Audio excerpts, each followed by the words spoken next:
নমস্কাৰ, আমি ব্ৰহ্মপুত্ৰ জনজাতি মধ্যমীয়া বিদ্যালয়ৰ ষষ্ঠ শ্ৰেণীৰ ছাত্ৰ। আজি আমি পৰিৱেশৰ অনুকূল কাগজৰ বেগ প্ৰস্তুত কৰিবলৈ আহিছোঁ। আজি আমি প্লাষ্টিকৰ ক্ষতিকাৰক প্ৰভাৱ সম্পৰ্কে জনসাধাৰণক সজাগ কৰিবলৈ প্লাষ্টিকৰ বেগৰ ঠাইত কাগজ বেগ ব্যৱহাৰ কৰাৰ কথা ক'বলৈ আহিছোঁ।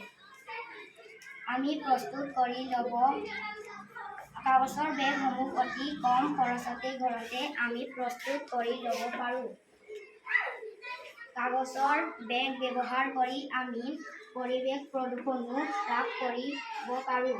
লগতে কাগজৰ বেগ উৎপাদনৰ জৰিয়তে আৰ্থিকভাৱে স্বাৱলম্বী হ'ব পাৰি।